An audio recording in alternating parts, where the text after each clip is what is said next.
Saudi Gulf breaking ന്യൂസിലേക്ക് സ്വാഗതം.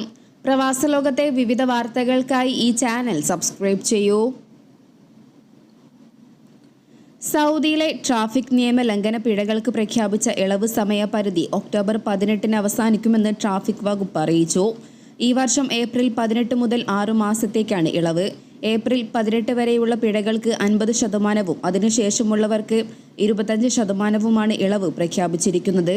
Saudi പൗരന്മാർ, വിദേശ താമസക്കാർ, സന്ദർശകർ, ഇതര ഗൾഫ് അറബ് രാജ്യങ്ങളിലെ പൗരന്മാർ എന്നിവർക്കാണ് ഇളവ് ബാധകം. സൽമാൻ രാജാവിൻ്റെയും കിരീടാവകാശിയും പ്രധാനമന്ത്രിയുമായ മുഹമ്മദ് ബിൻ സൽമാന്റെയും ഉത്തരവ് പ്രകാരം ഈ വർഷം ഏപ്രിൽ 4-നായിരുന്നു ഇളവ് ഏർപ്പെടുത്തിക്കൊണ്ടുള്ള ആഭ്യന്തര മന്ത്രാലയത്തിന്റെ പ്രഖ്യാപനമുണ്ടായത്. പൊതുസുരക്ഷയെ ബാധിക്കുന്ന കേസുകളിലും റോഡിൽ വാഹനമുപയോഗിച്ച് നടത്തുന്ന അഭ്യാസം, ഓവർടേക്ക്, അമിതവേഗത തുടങ്ങിയ ഗൗരവ കുറ്റങ്ങൾക്ക് ചുമത്തിയ പിഴകളിൽ ഇളവ് അനുവദിക്കില്ലെന്നും ട്രാഫിക് വകുപ്പ് അറിയിച്ചിട്ടുണ്ട്. ഇളവ് പരിധിയിൽ വരുന്ന പിഴകൾ ഇതിനോടകം 50% ബാങ്കുകളിലെ പേയ്മെന്റ് സംവിധാനങ്ങളിലൂടെ അടച്ചു കഴിഞ്ഞിട്ടുണ്ട്. ബാങ്കുകളുടെ ആപ്പുകളും വെബ്സൈറ്റും മാത്രം ഉപയോഗിച്ചാണ് പണമടയ്ക്കേണ്ടതെന്നും അജ്ഞാതവും വ്യാജവുമായ ലിങ്കുകളിലൂടെ പണമടച്ച് സാമ്പത്തിക തട്ടിപ്പിൽ വീഴാതിരിക്കാൻ ശ്രദ്ധിക്കണമെന്നും ട്രാഫിക് വകുപ്പ് മുന്നറിയിപ്പ് നൽകി. ഈ ഇളവിന്റെ മറവിൽ അരങ്ങേറുന്ന തട്ടിപ്പുകൾക്കെതിരെ ജാഗ്രത പുലർത്തിയിരിക്കണം. അതേസമയം ഇളവ് ലഭിക്കാൻ പ്രത്യേക സൈറ്റുകളിൽ രജിസ്റ്റർ ചെയ്യണമെന്ന് പറഞ്ഞാണ് തട്ടിപ്പുകൾ നടക്കുന്നത്. ഇത്തരം സൈറ്റുകൾ രജിസ്റ്റർ ചെയ്യരുതെന്നും സദാദ് വഴിയോ ഇഫാദ് പ്ലാറ്റ്ഫോം വഴിയോ സാധാരണ പോലെ പിഴ അടച്ചാൽ മതിയെന്നും ട്രാഫിക് വിഭാഗം വ്യക്തമാക്കി. സാമൂഹിക മാധ്യമങ്ങളിൽ പ്രചരിക്കുന്ന വ്യാജ വാർത്തകളിൽപ്പെട്ട് വഞ്ചിതരാകരുത് എന്നും അധികൃതർ നിർദ്ദേശിച്ചു. ഖരീഫ് കാലം അവസാനിക്കാൻ ദിവസങ്ങൾ ബാക്കി നിൽക്കെ കുടുംബ സന്ദർശകർ ഒഴിഞ്ഞു തുടങ്ങിയതോടെ ദോഫാറിൽ ആളും ആരവങ്ങളും കുറയുന്നു. എന്നാൽ വിനോദസഞ്ചാര കേന്ദ്രങ്ങളിലെ തിരക്കുകളും വഴികളിലെ ഗതാഗത കുരുക്കുകളും ഇല്ലാതെ വസന്തകാലത്തെ അനുഭവിക്കാൻ ഇപ്പോഴെത്തുന്ന സഞ്ചാരികൾക്ക് സാധിക്കും. ഒമാൻ ഉൾപ്പെടെ ഗൾഫ് നാടുകളിൽ സ്കൂൾ വേനലവധിക്കാലം കഴിഞ്ഞതോടെയാണ് കുടുംബങ്ങളായി എത്തിയ സഞ്ചാരികൾ ദോഫാറിൽ നിന്നും മടങ്ങിയത്. ആഴ്ചകളോളം സലാലയിൽ കഴിച്ചുകൂട്ടി നിരവധി വിനോദസഞ്ചാര കേന്ദ്രങ്ങളിലും തീർത്ഥാടന കേന്ദ്രങ്ങളിലും മറ്റും സന്ദർശിച്ച് ഖരീഫ് ഫെസ്റ്റിവൽ പരിപാടികൾ ആസ്വദിച്ചാണ് ഇവരെല്ലാം തന്നെ മടങ്ങിയത്. കുട്ടികളെയും കുടുംബങ്ങളെയും ആകർഷിക്കുന്ന വേറിട്ട ഖരീഫ് അനുഭവങ്ങളാണ് ഇത്തവണ അധികൃതർ സന്ദർശകർക്കായി ഒരുക്കിയിരുന്നത്. 8 ലക്ഷത്തിൽ പരം സഞ്ചാരികൾ ഇതിനോടകം ദോഫാറിൽ എത്തിയെന്നാണ് കണക്കുകൾ. കഴിഞ്ഞ വർഷത്തെ അപേക്ഷിച്ച് 10%-ലധികം സന്ദർശകർ ജൂൺ 21 ശേഷമുള്ള ദിവസങ്ങളിലെത്തി. ഒമാനിൽ നിന്നുള്ള സ്വദേശികൾക്കും വിദേശികൾക്കും പുറമെ GCC രാഷ്ട്രങ്ങളിൽ നിന്നുള്ളവരും യൂറോപ്യൻ രാജ്യങ്ങളിൽ നിന്നുള്ളവരും സന്ദർശകരിലുണ്ടായിരുന്നു. അതേസമയം 3 പതിറ്റാണ്ടിനിടയിലെ ഏറ്റവും മികച്ച കാലത്തെ അടയാളപ്പെടുത്തിയാണ് ഇത്തവണ ഖരീഫ് ദിവസങ്ങൾ കടന്നുപോകുന്നത്. 1950കളെയും 60കളെയും ഓർമ്മിപ്പിച്ച ഖരീഫ് കാലമാണ് ഇത്തവണത്തേതെന്നും ഒമാനി കാലാവസ്ഥാ ഗവേഷകൻ പറയുന്നു. 1996 ശേഷം 28 വർഷത്തിനിടെ അനുഭവപ്പെട്ട ഏറ്റവും മികച്ച ഖരീഫാണ് ഈ വർഷത്തേതെന്നാണ് പ്രകൃതിപരമായ വിവിധ കാരണങ്ങൾ നിരക്കി അദ്ദേഹം വ്യക്തമാക്കുന്നത്. മൂടൽമഞ്ഞ് നിറഞ്ഞ മലകളും പച്ചപ്പുതച്ച സമതലങ്ങളും ഇത്തവണ ഏറെ പ്രത്യേകതകൾ ഉള്ളതായിരുന്നു. 2022 സമാന കാലാവസ്ഥ അനുഭവപ്പെട്ടിരുന്നു എങ്കിലും 2024 അതിലും മികച്ചതായി അനുഭവപ്പെട്ടു. 1995-96 വർഷങ്ങളിലാണ് ഇതിനു മുമ്പ് സമാന രൂപത്തിൽ പ്രകൃതി ഇത്രയും ഭംഗിയായി കാണപ്പെട്ടിരുന്നത്. അതേസമയം ഇളം കാറ്റും ചാറ്റൽ മഴയും നിറഞ്ഞ പ്രകൃതി വിസ്മയം അവസാന ദിവസങ്ങളിലേക്ക് കടക്കുകയാണ്. സെപ്റ്റംബർ 21 ഔദ്യോഗികമായി സീസൺ അവസാനിക്കുന്നത്. ഇതോടെ ഖരീഫ് കാല സഞ്ചാരികളുടെ വിവരശേഖരണവും അവസാനിപ്പിക്കും. സീസൺ അവസാന ആഴ്ചകളിലെത്തുമ്പോൾ അടുത്ത ദിവസങ്ങളിൽ കൂടുതൽ സഞ്ചാരികൾ എത്തുമെന്നാണ് അധികൃതർ പ്രതീക്ഷിക്കുന്നത്. വീടിന്റെ പരിസരത്തും ടെറസിലും കൃഷിയുണ്ടാക്കാൻ ഒമാൻ കൃഷിക്കൂട്ടം കൂട്ടായ്മ ഈ വർഷവും വിത്ത് വിതരണം സംഘടിപ്പിച്ചു.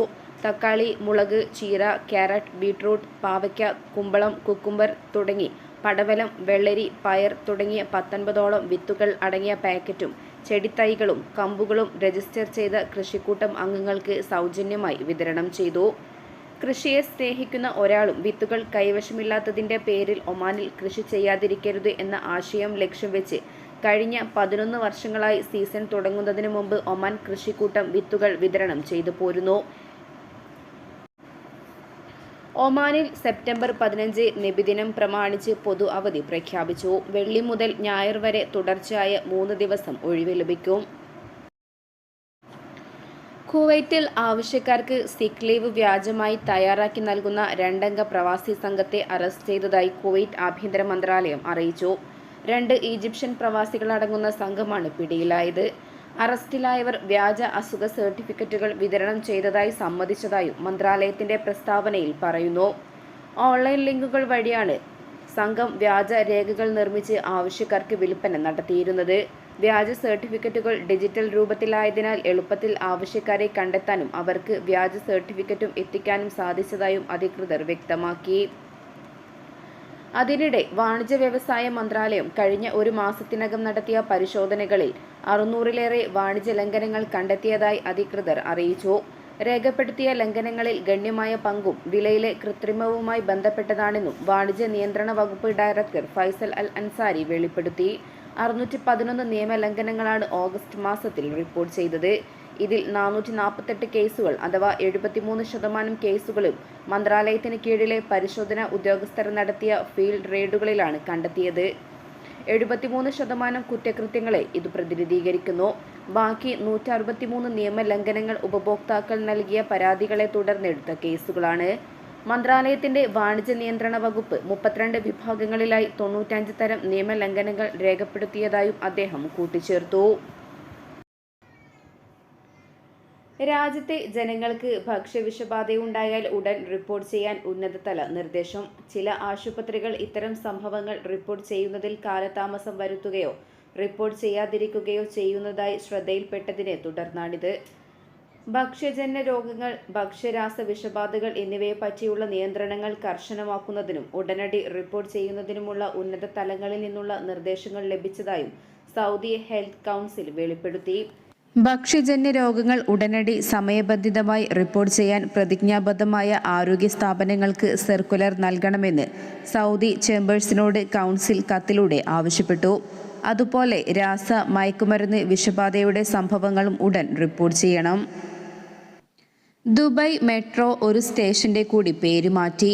മഷ്രിഖ് മെട്രോ സ്റ്റേഷൻ ഇനി മുതൽ ഇൻഷുറൻസ് മാർക്കറ്റ് മെട്രോ സ്റ്റേഷൻ എന്നറിയപ്പെടുമെന്ന് റോഡ്സ് ആൻഡ് ട്രാൻസ്പോർട്ട് അതോറിറ്റി പ്രഖ്യാപിച്ചു. ഷെയ്ഖ് സായിദ് റോഡിൽ മാൾ ഓഫ് എമിറേറ്റ്സിനും ദുബായ് ഇന്റർനെറ്റ് സിറ്റി മെട്രോ സ്റ്റേഷനുകൾക്കുമിടയിൽ റെഡ് ലൈനിലാണ് തന്ത്രപരമായ പ്രാധാന്യമുള്ള സ്റ്റേഷൻ. 10 വർഷത്തേക്കാണ് പുതിയ പേരിന് പ്രാബല്യമുണ്ടാവുക എന്നും അധികൃതർ അറിയിച്ചു. മസ്കറ്റ് ഉൾപ്പെടെ രാജ്യത്തെ വിമാനത്താവളങ്ങളിലേക്ക് കൂടുതൽ യാത്രക്കാരെ എത്തിക്കുന്നതിന് കൂടുതൽ അന്താരാഷ്ട്ര വിമാന കമ്പനികളെ ആകർഷിക്കാൻ ഒമാൻ എയർപോർട്ട്സ് അധികൃതർ ഒരുങ്ങുന്നു. ദേശീയ വിമാന കമ്പനികളിലൂടെയും മറ്റ് എയർലൈനുകൾ വഴിയും നേരിട്ടുള്ള വിമാനങ്ങൾ ആരംഭിക്കാൻ പുതിയ വിപണികൾ കണ്ടെത്തുന്നതിനും പ്രവർത്തനങ്ങൾ നടന്നുകൊണ്ടിരിക്കുകയാണെന്ന് ഒമാൻ എയർപോർട്ട് CEO വ്യക്തമാക്കി. ഈ വർഷം മസ്കറ്റ് അന്താരാഷ്ട്ര എയർപോർട്ടിലേക്ക് 6 അന്താരാഷ്ട്ര വിമാന കമ്പനികളെ ആകർഷിക്കാൻ കഴിഞ്ഞിട്ടുണ്ട്.